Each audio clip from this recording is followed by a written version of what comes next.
Yo quisiera hablar a la iglesia, al corazón de la iglesia. Y en el mundo se dice que uno tiene que tener la sabiduría para elegir las batallas. ¿Cuántos han escuchado eso? Pero eso es bíblicamente algo parcialmente correcto, porque las batallas uno no siempre las elige.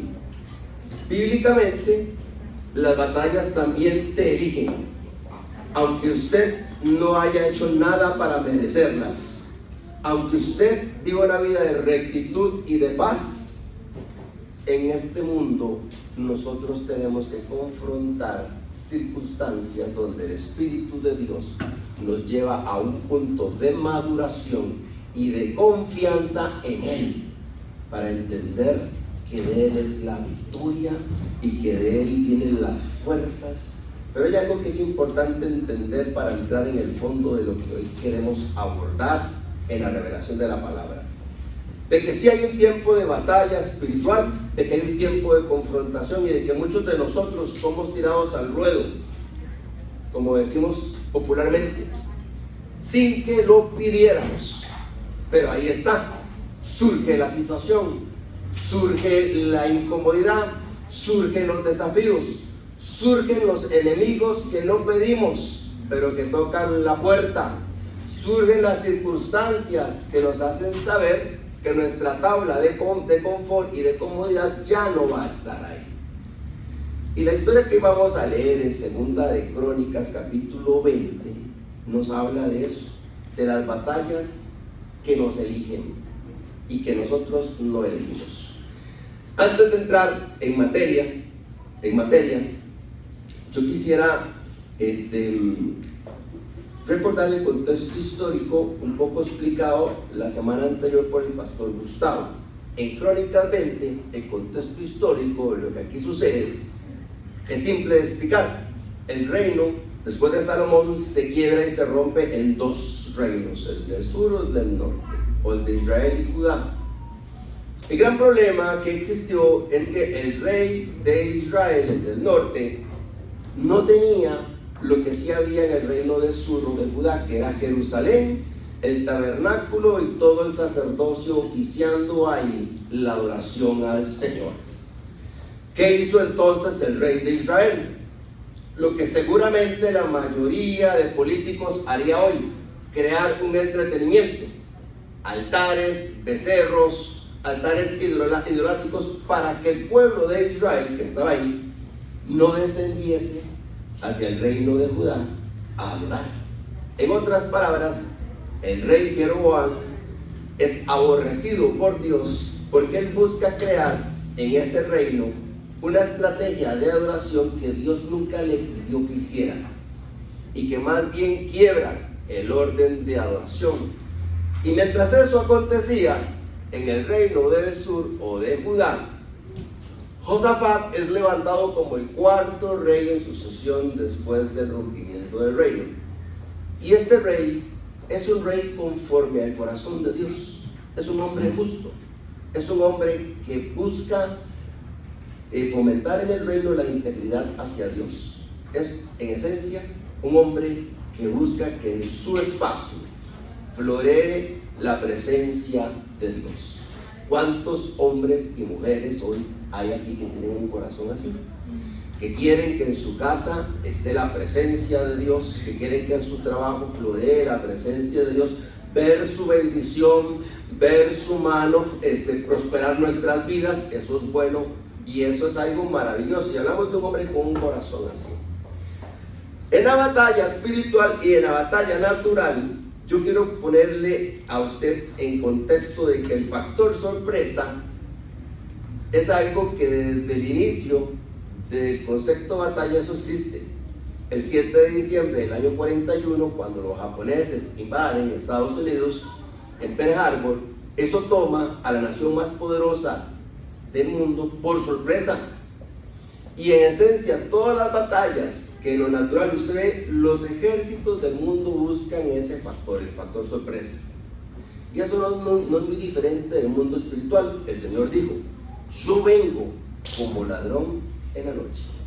Eso significa que en el ámbito de la profecía hay que tener cuidado, porque Él va a venir y nos va a tomar por sorpresa. Hay un factor sorpresa que Dios va a aplicar a todo el mundo. Cuando el mundo hable de paz, tranquilidad y demás, dice la palabra tribulación inmediata. Y sabe, el factor sorpresa es algo que vamos a ver aquí. Y empezamos a leer, porque hoy vamos a leer buena palabra. Segunda de Crónicas 20, le leo. Aconteció después de esto que los hijos de Moab y Amón, y con ellos algunos de los amonitas, salieron a la guerra contra Josafat.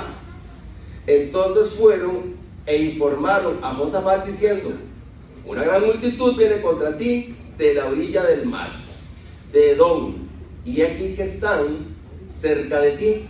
Josafat tuvo temor, se propuso consultar al Señor e hizo pregonar ayuno en todo Judá.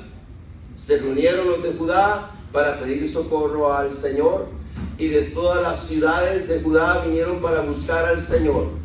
Entonces Josafat se puso de pie ante la congregación de Judá y de Jerusalén, de la casa del Señor, delante del atrio, y dijo: oh Señor, Dios de nuestros padres, ¿no eres tú Dios en los cielos, que gobiernas en todos los reinos de las naciones, y que tienes en tu mano fuerza y poder, de modo que nadie te puede resistir? ¿Hasta qué clase de pregunta? ¿No fuiste tú, oh Dios nuestro, el que echaste a los habitantes de esta tierra de la presencia de tu pueblo Israel, y la diste a la descendencia de tu amigo Abraham para siempre? Ellos han habitado en ella y han edificado allí un santuario a tu nombre, diciendo: si el mal viniera sobre nosotros, espada de juicio, peste o hambre, nos presentaremos delante de este templo y delante de ti, porque tu nombre está en este templo.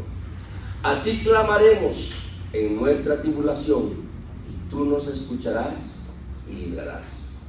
Ahora pues, he aquí que los hijos de Amón, los de Moab y los de la región montañosa de Seir, la tierra de los cuales no quisiste que Israel atravesara cuando venía de la tierra de Egipto, porque se apartaron de ellos y no los destruyeron, he aquí que ahora ellos vienen, nos pagan, diciendo, viniendo a expulsarlos de la heredad que tú nos has dado en posesión.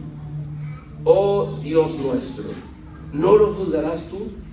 Porque nosotros no disponemos de fuerza contra esta gran multitud que viene contra nosotros. No sabemos qué hacer, pero en ti ponemos nuestros ojos.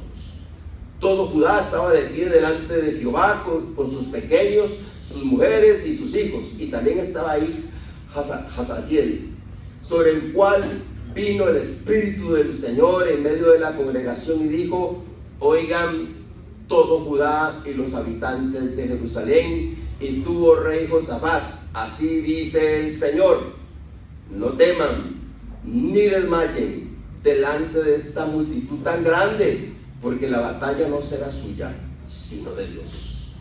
Desciendan mañana contra ellos, y he aquí que ellos subirán por la cuesta de Cis, y los encontrarán en el extremo del valle frente al desierto de Jeruel. En esta ocasión ustedes no tendrán que luchar. Deténganse, estén quietos y vean la salvación del Señor. Logrará para ustedes. Oh Judá y Jerusalén, no teman ni desmayen, salgan mañana a su encuentro y el Señor estará con ustedes. Entonces Josafat inclina su rostro a tierra. Del mismo modo todo Judá y los habitantes de Jerusalén se postraron delante de Jehová y adoraron al Señor.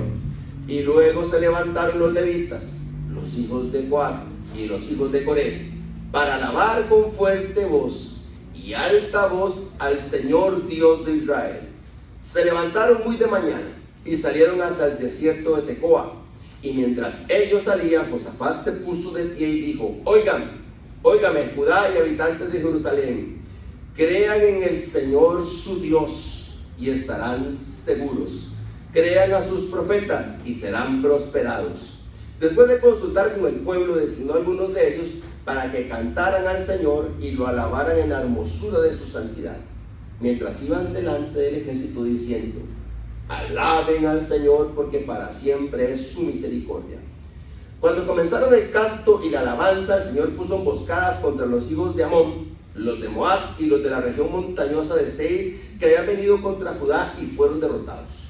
Los hijos de Amón y de Moab se levantaron contra los de la región montañosa para destruirse por completo y aniquilarse. Cuando habían acabado con las de la región montañosa de Seir, cada cual contribuyó a la destrucción de su propio compañero.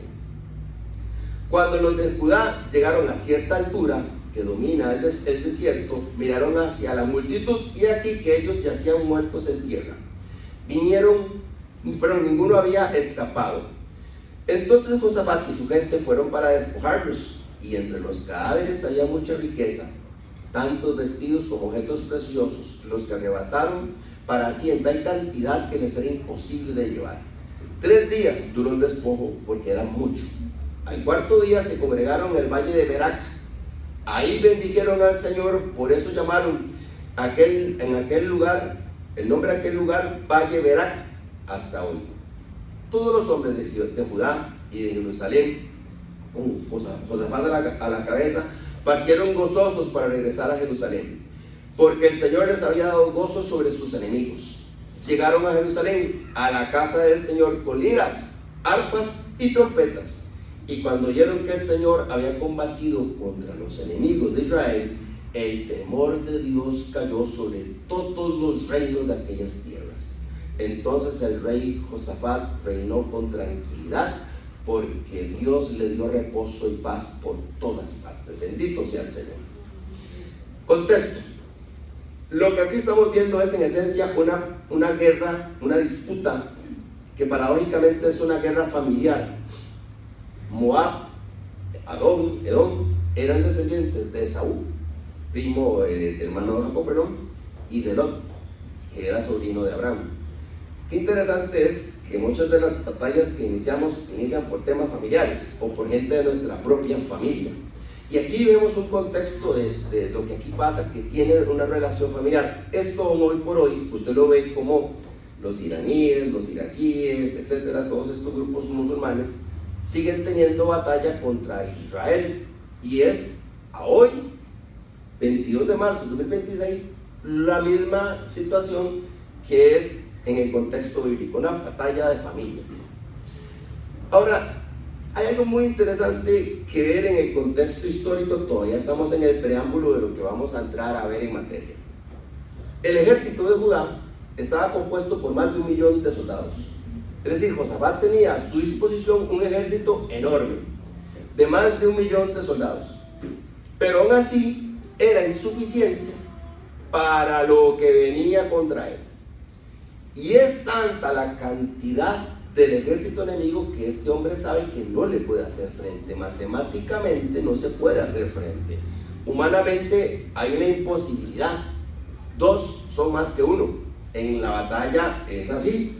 El mismo Jesús lo dice: cuando uno viene contra ti teniendo tú 10,000 y el otro viene con 20,000, lo que procede es negociar condiciones de paz.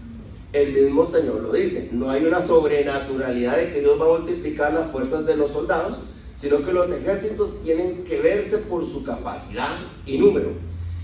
Y este rey, a pesar de tener un ejército tan numeroso, sabe que va a ser superado.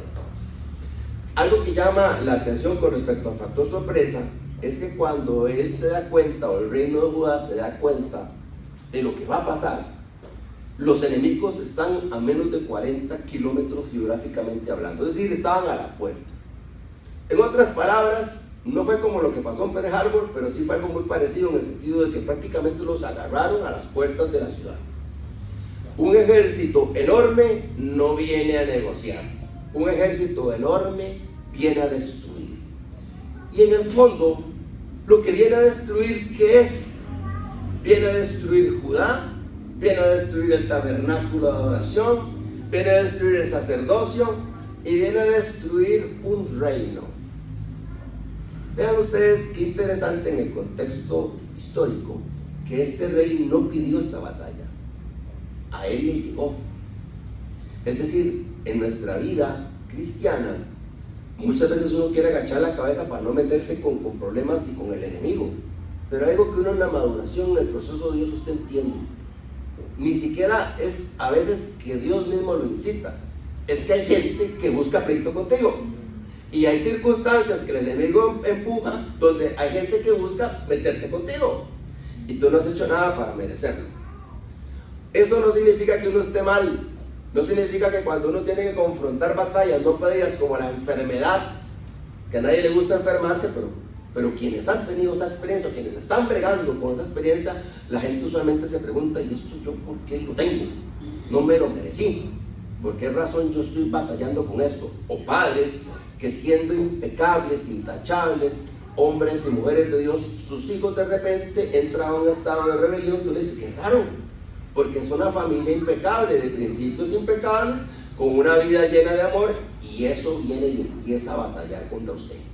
Hablamos de las batallas no merecidas, de las no calculadas, las que no fue algo que, como decimos a notico, usted metió la pata, sino que en esencia viene por la naturaleza de lo que usted es.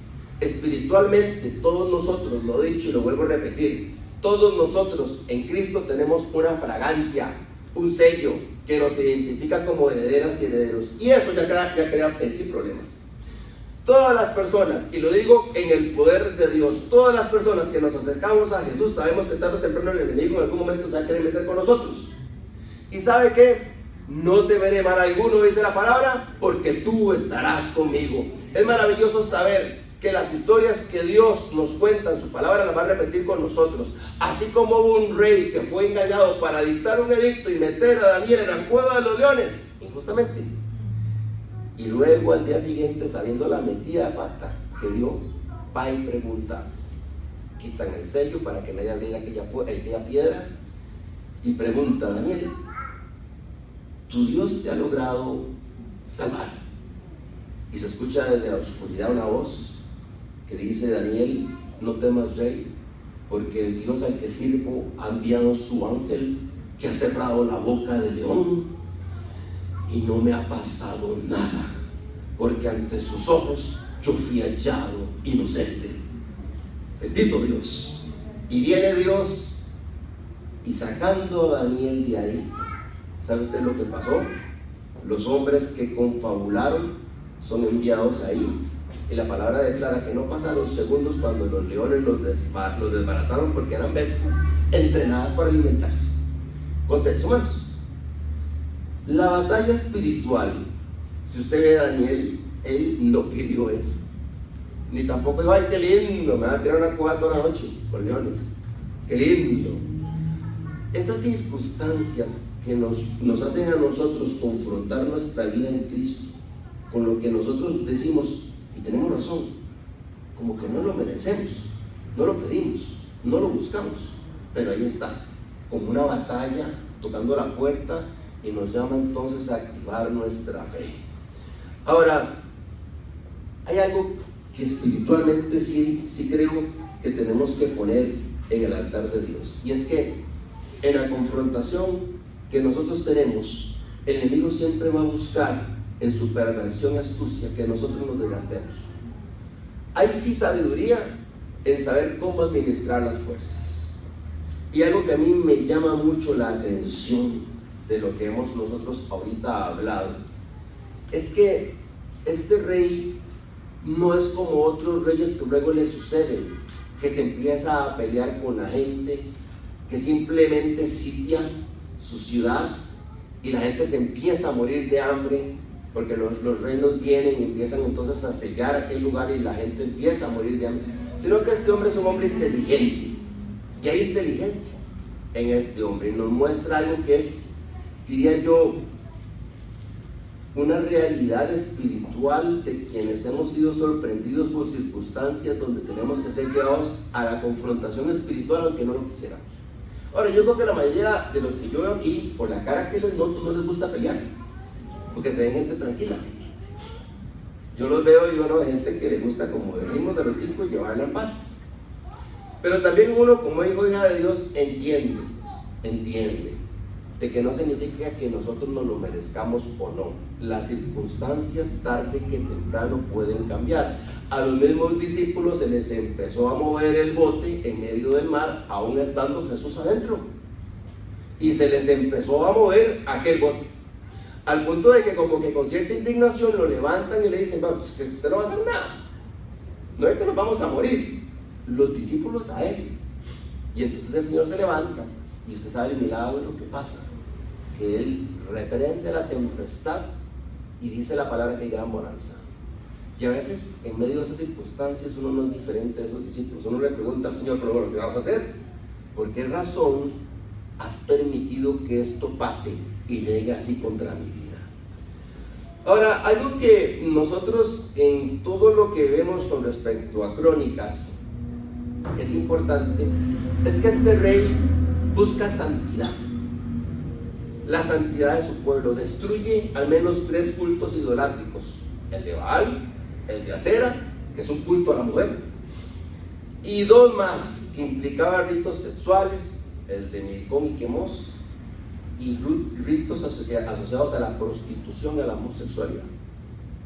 Y este hombre dice, hasta aquí sí, hasta aquí llegó Judá eso. Y en ese contexto de limpieza, de santificación del pueblo, viene una batalla. ¿Sabe que es muy interesante ver que en la lógica del reino eso es algo que puede pasar? Que usted empieza a prosperar, usted empieza espiritualmente a crecer, y de repente pueden aparecer batallas en donde Dios nos va a formar nuestro carácter, y lo natural en usted y en mí es no querer que eso pase, pero lo espiritual es ser procesados ahí para entender que hay uno que tiene el control, que nos va a librar del león, que va a ayudarnos en medio de la tempestad y que nos va a hacer más que victoriosos en Cristo Jesús. Y eso es lindo decirlo y vivirlo. ¿Cuántos dicen amén? Ahora, ve qué interesante la estrategia de este hombre, que nos habla de cómo nosotros tenemos que bregar circunstancias o batallas espirituales que vienen a nuestras vidas. Cómo cerrarle la boca al león.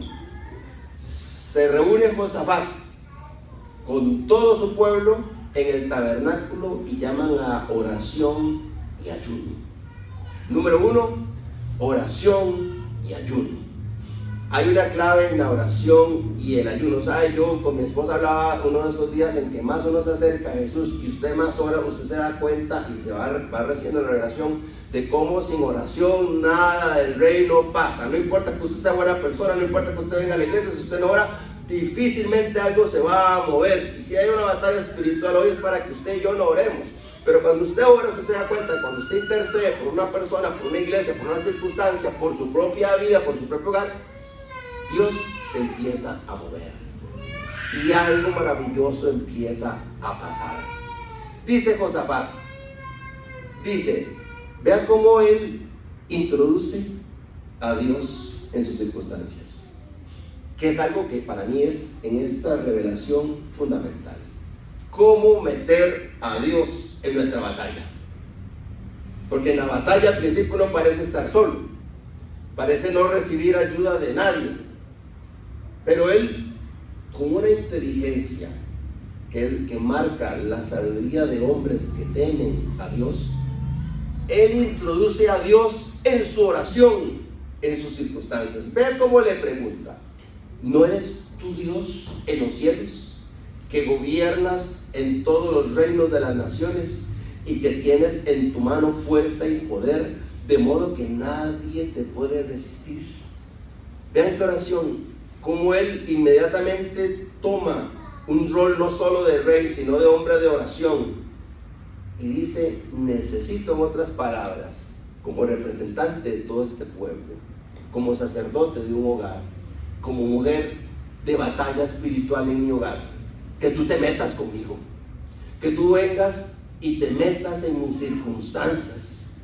Y este hombre dice: a ti clamaremos en nuestra tribulación, y ve la fe con la que ora, y tú nos escucharás y librarás. Este es un hombre que sabe en el contexto de circunstancia que puede morir en poco tiempo, a no ser que Dios intervenga. Y sabes, maravilloso a veces cuando Dios nos pone en un punto de presión, en donde es Él o la circunstancia que sigue, posiblemente no sea algo bueno. Y nosotros como hijas e hijos, estamos en un punto de inflexión, en donde tenemos que dejar de querer tener el control, permitirle a Él, a Dios, ser Dios.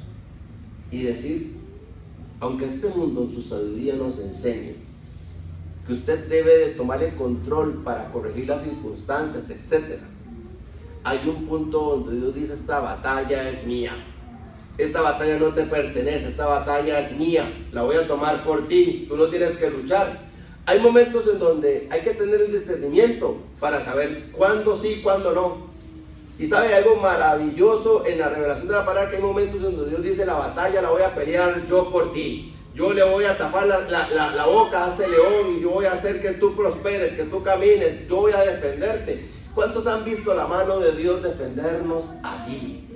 ¡Ah, es maravilloso! ¿Cuántos pueden darle la gloria y la honra a Jesús? Tome un momento para decirle gracias, porque hoy reconozco, Señor, que tú me has ayudado. Tome un momento para agradecerle y decirle gracias, Señor, porque has sido bueno conmigo, has sido bueno en mi casa, me has prosperado, me has permitido estar en paz. Hoy, Dios eterno, entrego cualquier batalla que esté luchando. No se desgaste, hermano, no le siga el juego al diablo, no se desgaste usted, sea humilde, entréguele la batalla al Rey de Gloria. Bendito sea nuestro Rey. ¿Sabe algo que también es hermoso ver en el corazón humilde de este hombre? Su humildad. Él reconoce, no se anda con tonteras, él reconoce. Y dice, no disponemos de fuerzas contra esta multitud. No tengo las fuerzas. No puedo. Decir no puedo es bíblico. Y a veces uno tiene que tener esa humildad. Y algo que a mí me llama mucho la atención, que quiebra el orden religioso evangélico, es lo que él también dice. No solo no puedo, sino que no sé qué hacer. No sé qué hacer. Pero en ti pongo mis ojos. Qué interesante, porque los seres humanos somos enseñados a querer siempre tener una respuesta para cada circunstancia. Y si usted no tiene una respuesta para cada circunstancia, la gente lo va a ver a usted como que usted es una persona, no sé, como débil, por decirlo amablemente. Pero este hombre en su humildad se transparenta con Dios. Y a mí me gusta mucho ver ese nivel de humildad, de decir, o de como él dice, no tengo ni las fuerzas, ni sé qué hacer. Cuando yo fui creado en el mundo evangélico, casi que era una costumbre escuchar a todas las personas en la iglesia decir, voy a orar para ver qué Dios me dice. Y eso era como una muletilla que teníamos todos los evangélicos hace muchos años. Y yo decía, qué espiritual, wow, yo era un muchacho, yo sé qué espiritual, ¿cómo es que Dios les habla? ¿Cómo es que ahora se les aparecerán las noches? ¿Cómo es que hablan? Y yo decía, caramba, yo ni sé qué hacer, ¿verdad? Y yo por dentro, ¿verdad? Yo decía, ¿cómo se come esto? ¿Cómo hago yo mi relación con Dios para llegar a ese punto donde Dios me da una respuesta para cada cosa? Y había hermanos que llegaban y decían, es que estoy orando a Dios para que me revele cuál casa la que voy a comprar. Y estoy orando para que Dios me revele la novia o la esposa. Y yo decía, qué increíble que Dios revele esas cosas. Claro, con el tiempo uno se da cuenta que es una situación que no necesariamente es así. Usted tiene que elegir, pero también tiene que reconocer que en nosotros no hay las fuerzas, no hay necesariamente las fuerzas para batallar y ganar todas las batallas que tenemos en esta vida. Y reconocerlo es lo que nos hace más que vencedores. Porque como dice la palabra, por gracia sois salvos por medio de la fe. Y esto no procede de ustedes, sino que es un regalo, un don de Dios. Y dice la Biblia, no por obras, para que nadie se gloríe. Imagínense que es estar en la presencia de Dios y que alguien llegue a decirle, bueno, Señor, yo soy más que vencedor porque todas las vencí. ¡Qué fantasía! ¡Qué fantasía! Eso es casi que solo como los Avengers. Esa es la fantasía del mundo. Los superhombres y supermujeres siempre ganando, sin defectos. Y la realidad bíblica no es así. Dios nos hace más que vencedores enseñándonos que Él es el que batalla por nosotros, la buena batalla. Y sabe algo que yo también aprendí, o he estado aprendiendo a lo largo del tiempo. es que el ser piadoso y el ser una persona agradable ante los ojos de Dios no te exenta, no te exime de los exámenes. Las pruebas no nos gustan, pero vienen. A veces es así.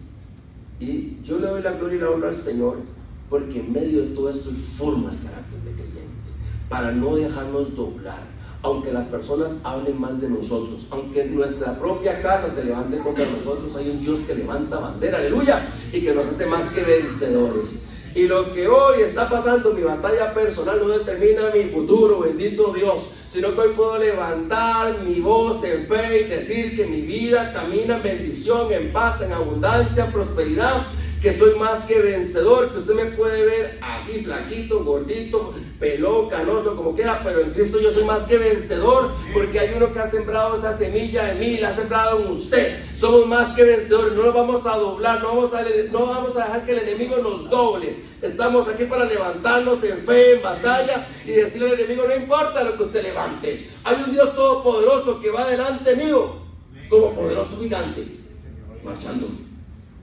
Ve a ver cómo le hace con él.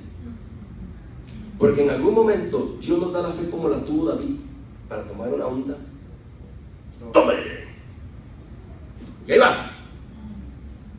Y uno dice: qué chiquito, con aquel elemento era enorme.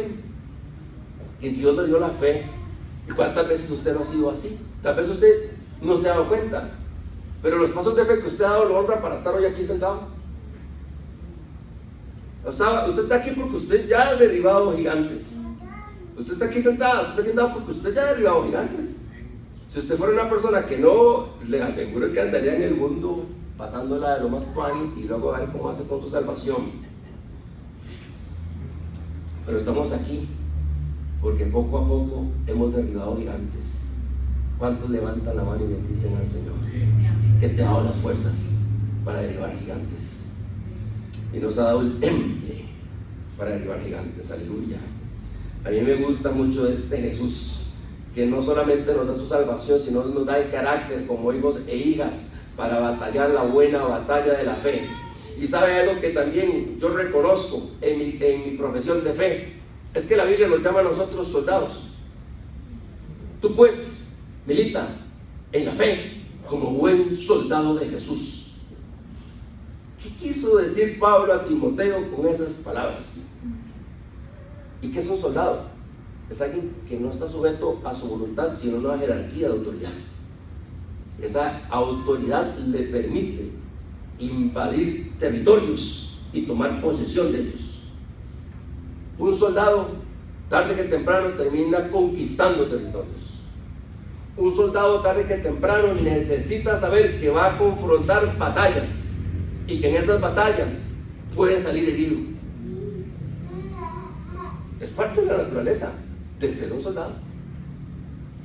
Ahora, en medio de todo esto, vemos la revelación de cómo Dios se introduce en los negocios de su pueblo por un hombre que sabe orar y que dice: yo no tengo las fuerzas, no sé qué hacer.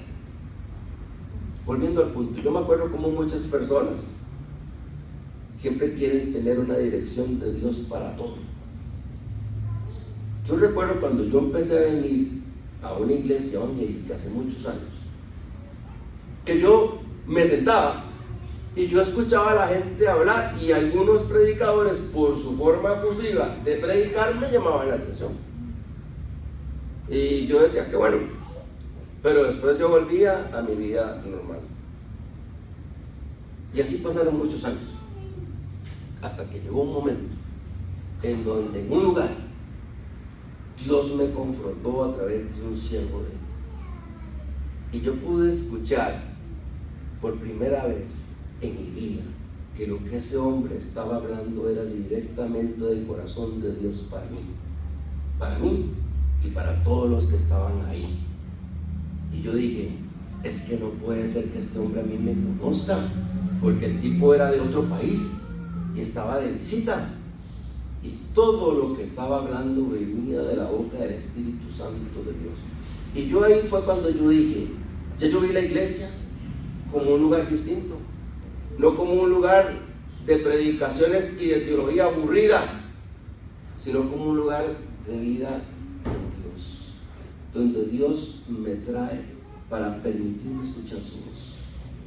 Y sabe, si hay algo, después de muchos años de recibir ese regalo, de saber que cada domingo, yo recuerdo que cuando yo empecé a vivir esa experiencia, de saber que en ese lugar en donde yo iba, el domingo, el siervo, la sierva ungida, iba a traer una palabra de Dios para mí, no algo religioso, no algo teológico, no algo sacado del corazón del hombre para dárselos a ustedes como pan añejo, sino del corazón de Dios para darlo al pueblo como un pan vivo. Yo decía, Dios mío, yo quiero que sea domingo. Yo esperaba que fuera domingo, porque yo sabía que ese día Dios iba a hablar. Y empecé a entender lo que era la voz del Espíritu de Dios y de lo importante que es escucharle a Él. Y se quebró la experiencia religiosa por una experiencia de vida. Y si hay algo que yo hoy estoy aquí de pie, consciente, es que mi principal responsabilidad con usted, igual que todos los que se paran aquí, es transmitir esa voz hoy para usted. No lo que habló Él ayer, lo que habló hoy, para que hoy nosotros estemos conectados con Él. Y hay algo maravilloso en este caminar, de que si yo hoy repitiera en la tarde este mismo mensaje, ya no sirve para nada, porque es ahora, en este momento, para usted. Cuando usted te crían o te forman teológicamente muy correcto, usted cree que lo que yo estoy enseñando a la mañana va a ser para la tarde. No es así. Lo que ya el pueblo va a necesitar para la tarde puede ser muy diferente de lo que necesitará para el día. Y habían cultos, recuerdo de los mentores que yo tuve, que me enseñaron estos principios. Usted puede enseñar esto y tener un rompimiento espiritual maravilloso en la mañana, que si lo repite en la tarde, todo el mundo va a estar así. ¿Esto qué pasó? Es la voz del Espíritu Santo, es la voz del Espíritu de Dios la que nos transforma, es la que nos hace saber que Dios está en control. Y en medio de todas estas circunstancias, Dios levanta a un profeta. ¿Y qué es lo que Dios dice? A través de Sahael, el hombrecillo. Dice: no teman ni desmayen de esta multitud tan grande, porque la batalla no será suya sino de Dios. Desciendan mañana contra ella. He aquí que ellos subirán por la cuesta y los encontrarán en el extremo del valle frente al desierto. Vean cómo Dios es muy específico. Yo me pongo a pensar en la importancia como iglesia. Dice la Biblia que sin profecía el pueblo se desenfrena, es decir, cae en una degeneración. La palabra profética más segura la tenemos en la palabra. ¿Sabe usted cuando Dios nos habla de nuestras batallas espirituales en Efesios capítulo 6? Nos habla de que cada uno de nosotros tiene una armadura espiritual y la describe así: un cinturón de verdad. Y los hombres saben lo importante que es el cinturón para que no se nos caigan los pantalones, más cuando el cuerpo empieza a cambiar. La coraza, que es esa protección que tenían los soldados, sería como el equivalente al chaleco antibalas hoy, para liberar nuestro corazón, las partes vitales. Habla de libertad en el corazón de toda acusación, y habla también de tener un calzado, y la Biblia dice: bienaventurados los pies de los que anuncian la paz. También nos habla de tener un casco o yelmo, que habla de la protección que tiene un soldado en sus pensamientos. Y finalmente un escudo y una espada, un elemento defensivo y otro ofensivo. ¿Sabe? Cuando Jesús confrontó en la tentación del desierto al enemigo, lo hizo a través de la palabra. La palabra es la palabra del Espíritu, es la que nos ayuda. La palabra del Espíritu es la que nos hace entender que no habrá derrota, sino que habrá victoria, que las circunstancias hoy pueden padecer de una cosa. Y sabe, en la sabiduría de Dios, hablemoslo con toda libertad. Los creyentes tenemos que aprender a vivir esta vida atravesando los valles de sombra y de muerte y de dolor de la mano de Dios. Porque está presupuestado que eso pase. Cuando alguien fallece, cuando alguien se enferma, cuando alguien sufre de la soledad, cuando alguien sufre de alguna injusticia, y todos los demás como amigos, como pueblo nos dolemos, está presupuestado que nosotros nos tomemos de la mano y aprendamos a caminar siempre teniendo una armadura espiritual. No es maravilloso Dios sabiendo que Él también nos ha dado no solamente su salvación, sino que nos ha dado el equipamiento para poder bregar esta batalla. Ahora, hay una revelación que yo he querido compartir acá, porque en medio de todas estas batallas que nosotros vemos en la Biblia, de cómo Dios da el botín, da la bendición, de cómo Dios a veces permite que en nosotros haya así ese temor y esa necesidad de decir no sé qué hacer. Dese el derecho ante Dios de decirle no sé qué hacer.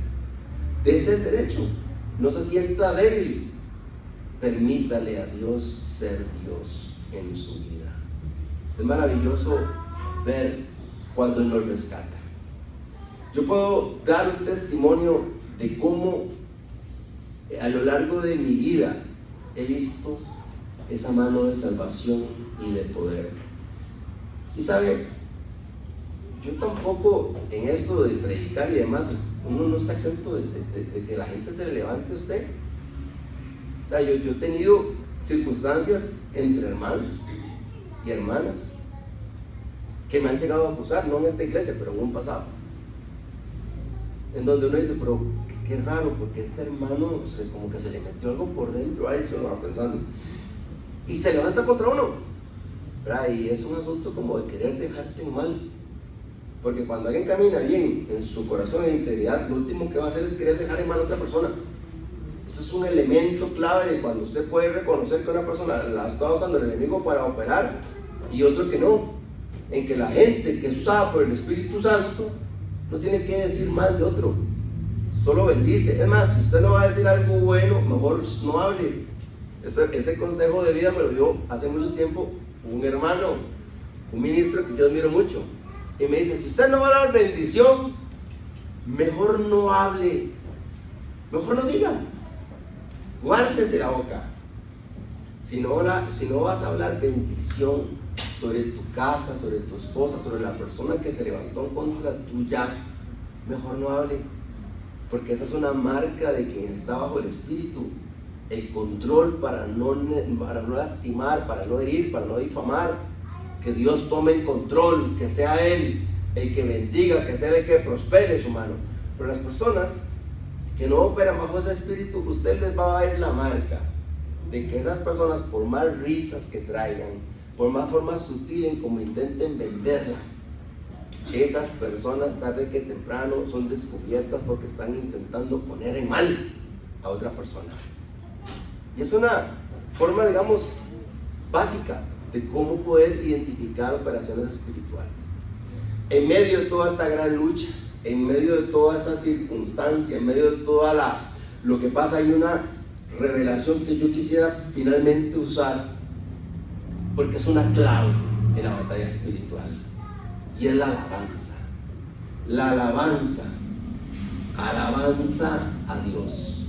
¿Sabe? La alabanza es muy hermosa ahora como los hermanos la dirigían, pero en nuestra vida personal, yo le invito a usted a alabar desde que usted se levanta. Bendito, bendiga al Señor, alábele, dele las gracias. La alabanza es un arma de guerra.